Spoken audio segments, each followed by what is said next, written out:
Hello, I'm Charlie Garcia, and I'm NYC Salsa Social Dancer of the Month.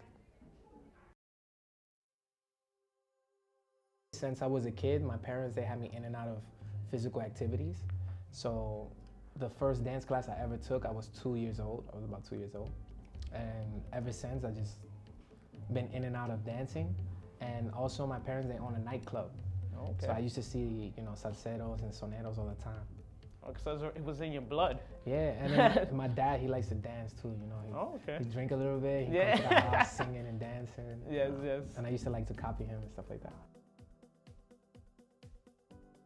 That's a good question because like I told you, I've been dancing since I was like 2. Yes. But I'm assuming that you're talking about like salsa, right? Yes. So when I was about 16, that's when I, discovered YouTube. And I think the first video I ever saw was Juan Matos. But the two guys that like kept me pushing every day was Adolfo and Franklin Diaz.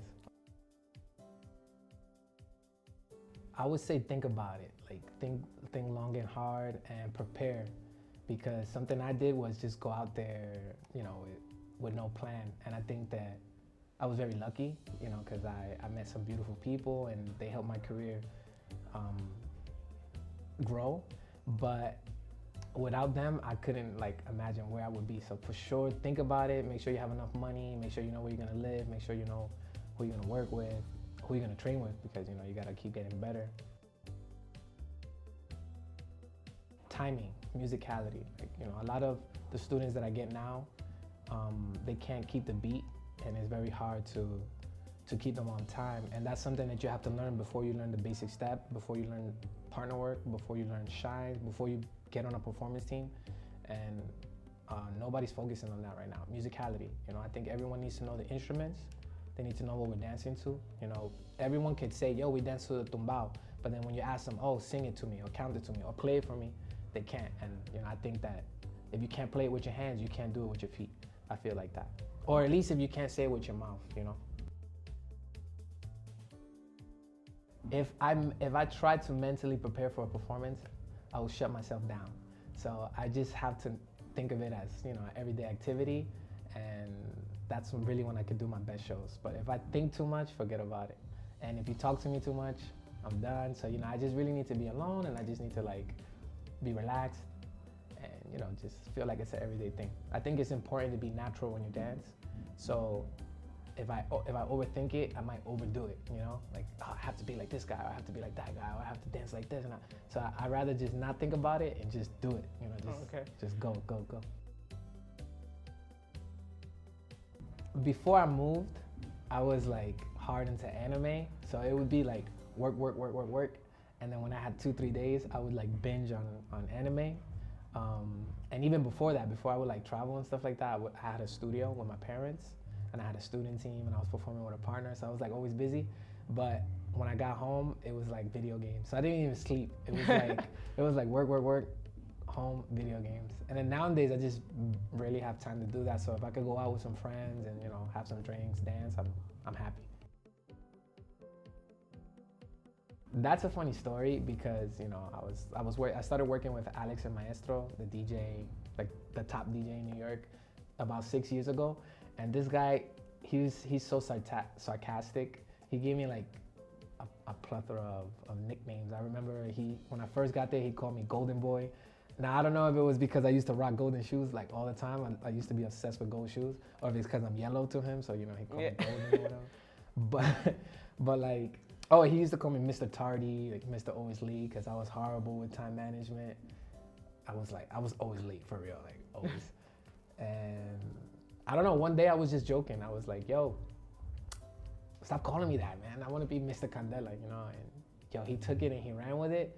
But to everyone else, it was a joke. But to me, it was like, it was a big deal because on my block where I come from, they call my dad La Candela, Candela. And for us Latinos, from the hood at least, they use that word to call somebody the boss, And my dad, he's like the owner of a bunch of businesses out there in the Bronx, and they call him that. And they used to call me Candelita, like little boss. Yes. And I always liked the name, and then I liked Candela Fridays, and I was super serious when I said it, and then Alex just took it and he made it worldwide. Like everybody uses it everywhere now. Yeah, everybody knows you as that. Yeah. It's So, cool that it connects. kind of transitioned from when you was a little kid, but not meaning to be that way. Yeah, And then it like it stuck just with it you. worked out, and like we use like it has so many meanings for us. You know, it's like, oh, that kid is fire, or you know, that's the boss, or you know, that's the man. So it has like so many meanings, and you know, it just works like with the image that I want to have in the scene.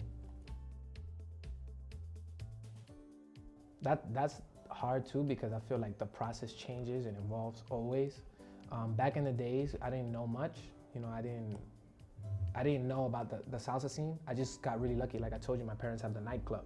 So I just used to copy what I saw. Yeah. And that's also how I got better, because once I saw Adolfo on YouTube, I would just like literally, like I used to love Franklin Diaz too, but when I saw Adolfo the first time on YouTube, I watched all his routines and learned all his routines, and then I would do those routines like, you know, at my mom's club, and you know, I was getting better like that. Yes. And I think now is the opposite. I can't watch other people because it kind of takes away, right? Like it's like, oh, I still want to be me. I want to be Mr. Candela, right? So Yeah. there's like that pressure to always bring what people expect from me.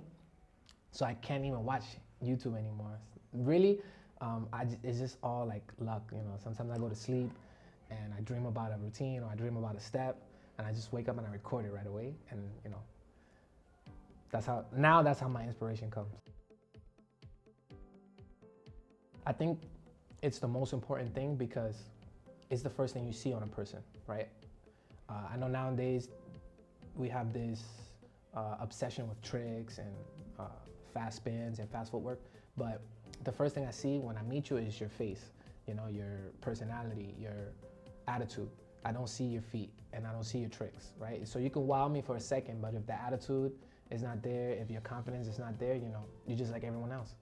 Everyone else could do a trick, everyone else could do fast. You could train for that, but you can't train your confidence and your attitude, you know? So either you have it or you don't. It's super important, and I think there's so many different types of connection, right? There's the connection with your partner, there's the connection in your leading and your following, and yeah, I think like the same just to piggyback on what I just said, it's not what you do, you know, it's how you do it. So it's not like you have to have this incredible connection, but if you think about how many people you social dance with or social dance with you that have actually made eye connection with you, it's very little. And then when you think about how many people have actually done like a crazy turn pattern, it's a lot. So when you meet that person who could connect with you, I think it's more impressive, right? You stay with that more than you stay with that cool turn pattern. So I try to Totally preach agree. that. I didn't know, again, like I'm young, I'm only 25 now. So I was all about doing the new turn pattern, the fast steps.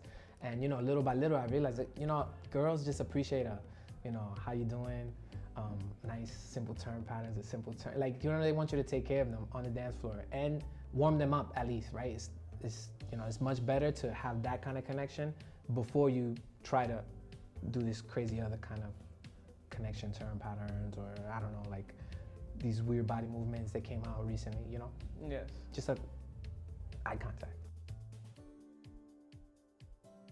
That's a good question again, because you know, it's like the ideas come to me, but I see myself focusing more on the business than I do traveling and being on the stage all the time. Like I want to be able to live off of this, and I do want to be able to still pursue it as a passion, you know, like to travel every weekend, but it's not as easy as we all think. Yes. You know, like getting on a plane and taking all those hours and teaching all those hours and performing late at night is hard, man. It's a hard life. So yeah, I definitely see it more online, in an academy. I can see myself teaching in a school, teaching privates, training people, coaching people, eventually a team, you know, and hopefully eventually a partner too, you know. I'm still working on that. I would definitely love to dance with another girl. Like I love partner dancing, so. So would you, in the future, the next few years, maybe be thinking of opening your own dance studio, or? Yeah, I'm planning to already start, like I won't have my own studio as of right now, but I'm planning already to start a small academy, you know, probably renting in one of these studios, growing it. You know, once I have enough people, I could definitely make my own school. So that's the plan for sure. Yeah, definitely it's can in see the that. plan. Yes. All right, Charlie, thank you so much for your time. We truly appreciate Thank you. I appreciate it, guys.